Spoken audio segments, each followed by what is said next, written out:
여러분 안녕하세요. 미래짓는 왕과장 왕입니다.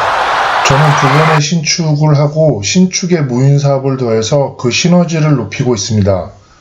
제가 신축을 두 번이나 해보니 신축을 하기 전에 어떤 신축을 할 것인지 목적이 분명해야 신축을 하는 내내 혹은 신축을 하는 과정에서 준공을 앞두고 건축주가 많이 방황을 하지 않습니다.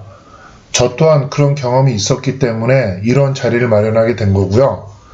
블로그를 통해서 제가 포스팅한 걸 가지고 영상으로 만들어 여러분과 더 잦은 소통을 하기 위해서 이 영상을 찍습니다. 여러분, 신축의 목적이 있으신가요? 그렇다면은 왜, 어떤 신축을 하는지 그 목적을 정하세요. 목적은 아주 구체적이고 분명해야 합니다. 우리가 배를 타고 어디를 향해서 가든지 목적이 분명해야 그 위치대로 갈 수가 있는 거죠. 왕과장 본인도 사실은 의미 있는 삶을 추구한 거는 얼마 전입니다. 그냥 회사에서 회식을 하면서 즐겁게 살고 주말이면은 친구들과 같이 동료들과 같이 볼을 차면서 그렇게 운동을 하고 샤워를 하고 낮잠을 즐기는 그런 머슴충에 불과했답니다. 그러다가 신축이라는 거를 마음에 두고서는 어떤 신축을 할지 목적을 정하게 되는데요. 이 목적은 분명해야 합니다. 여러분, 신축만 하고 나서 모든 게 다 좋아질 거라고 생각하면은 너무나 힘든 어려운 과정을 지나 그렇기 때문에 어떤 집을 지을 건지 내가 이 집을 왜 짓는 건지 분명해야 됩니다. 자, 신축이 목적이라면은 그 목적에 따라서 토지를 구하는 방법과 신축 건물 모양이 달라지기 때문이죠. 이 두 가지만 해도 엄청난 이유가 되는데요. 그렇기 때문에 신축의 목적이 너무 분명해야 합니다. 그러면 구체적으로 왜 신축의 목적이 정확해야 되는지 분명해야 되는지 한번 예를 들어 보겠습니다. 일단 신축 목적에 따라서 토지의 크기가 틀려집니다. 다중주택도 연면적이 100평에서 200평으로 늘어나게 됐는데요. 그러면은 과거에는 다중주택이 50평에서 출발했지만은 다세대는 최소 80평부터 구해야 됩니다. 물론 개중에는 다중주택을 200평으로 하거나 다세대를 200평 혹은 300평으로 한다는 분들이 있는데요. 최소한 다세대는 100평 이상이 돼야지 수익률이 나오게 됩니다.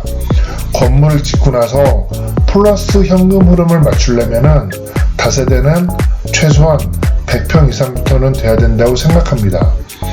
어떤 건물을 지을 건지 토지 크기가 달라졌고요.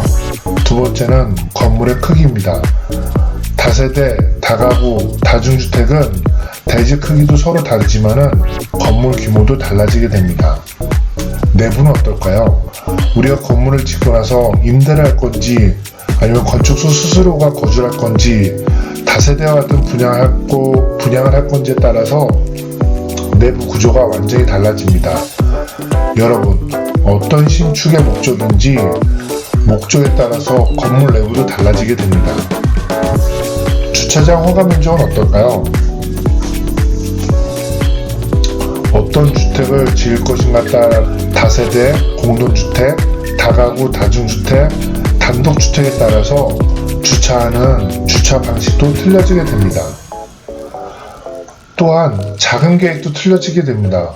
다중주택이 50평에 짓는다고 해서 건축비가 적게 들어갈까요? 아닙니다.